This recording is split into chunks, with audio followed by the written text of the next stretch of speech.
Good evening and welcome to another edition of HGP Sport. For today, I'm Jadon Samuels. Thanks for joining us. Some disappointing football news. First up, the Golden Jaguars, following their 1-0 opening win against Aruba, followed up with a 4-0 defeat at the hands of the Reggae Boys, making it 2 wins in as many matches at the synthetic track Lenora on Monday. The aggressive Jamaicans made sure their presence was acknowledged early, scoring their first goal in the 14th minute thanks to Elvis Powell, who scored a double, making it 2-0 in the 26th minute. The action continued with the game slipping further away from the Jaguars when Dever Orgill found the back of the nets in the 44th minute.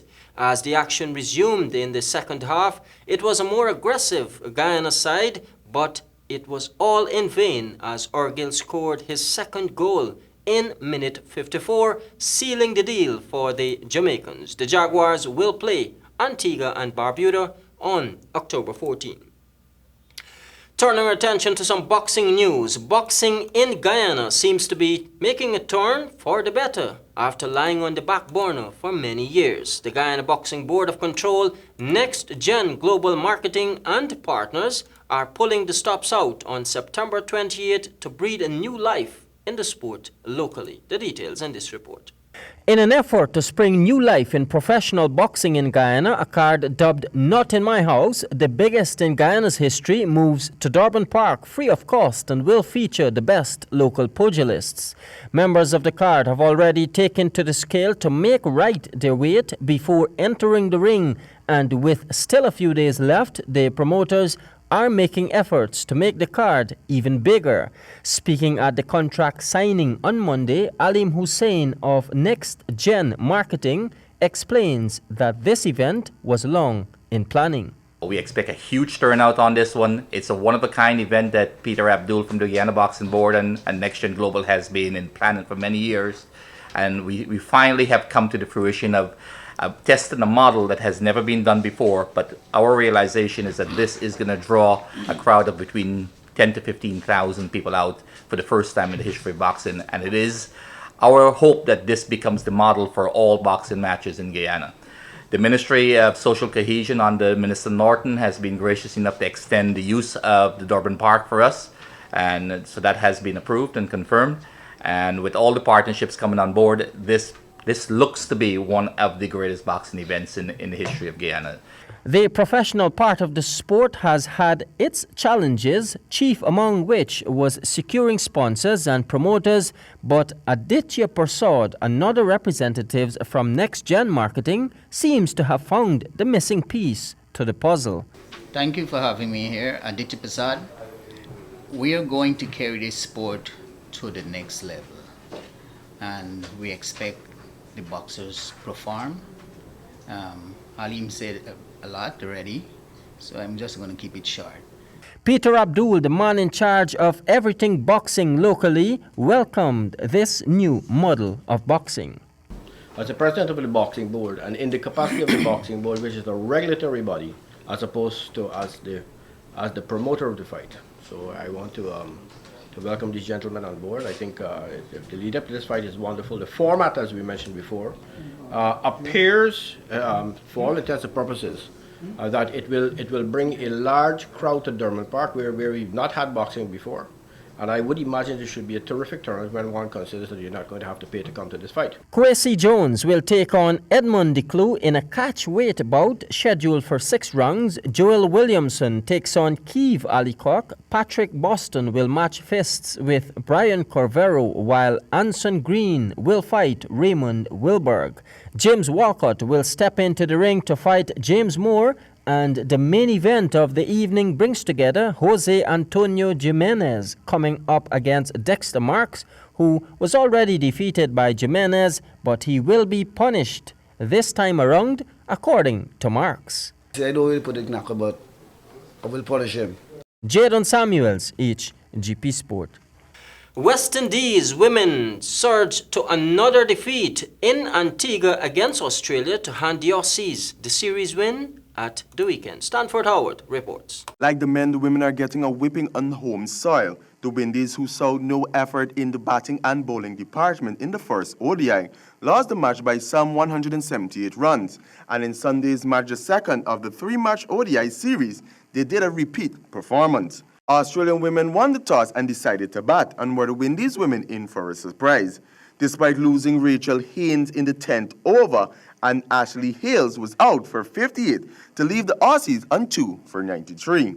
It was Alicia Perry's 112 not out, which was her second ODI 100, along with Beth Mooney's 56 and Alicia Gardner's 57 from 27 balls, that helped the Aussies to a mammoth total of 308 for 2. Mooney retired hurt.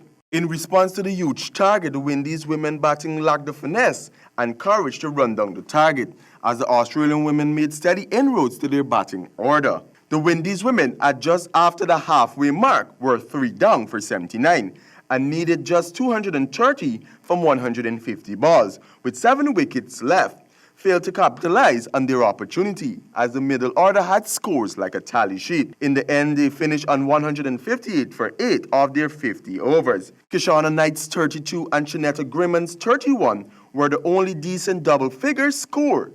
They handed the Australian women a 151 victory. Final ODI match is scheduled for Wednesday in Antigua before they head off to the T20 series, which starts on Saturday in Barbados. For HGP Sport, I am Stanford Howard. Turning our attention to some golf news, Alim Hussein, Shiv Raj and Escaraga brought the heat to walk away with top honors in the Odyssey Sightseeing Tours Guyana Inc. tournament at the weekend. Here are the details. Golfers took to the course excitedly for the rescheduled Odyssey Sightseeing Tours Guyana Inc. tournament last Saturday. Club President Halim Hussein produced an outstanding performance to emerge best net overall champion, ahead of great performances also from Gulmera Escarag and Brian Hackett. In the 20-28 flight, Gulmera Escarag and Brian Hackett tied for first, with a gross of 68 and a net of 22.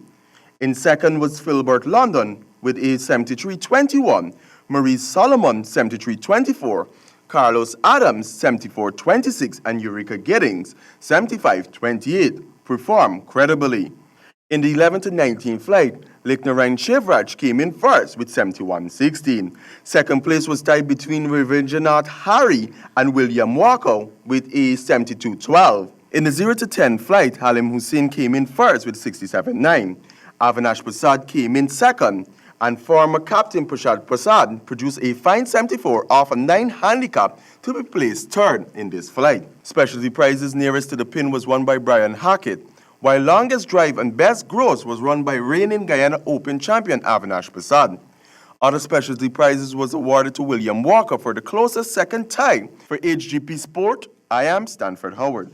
CPL cricket news. 2 Sri Lankans is in trouble with the Sri Lanka Cricket Board after not being issued no objection certificates for the CPL. Samuel Gillis explains.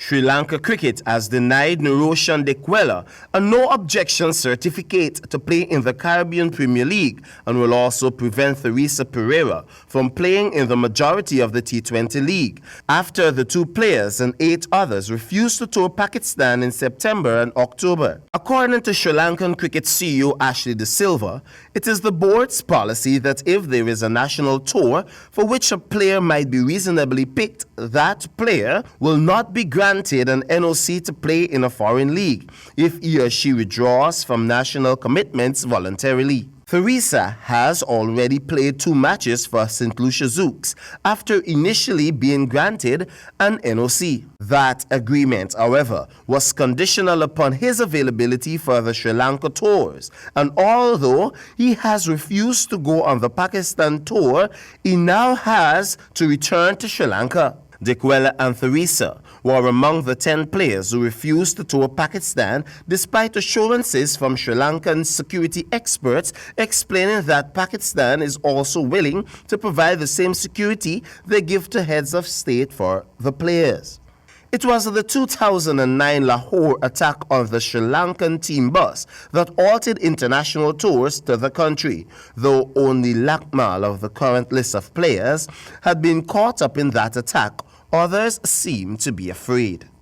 For HGP Sport, I am Samuel Gillis.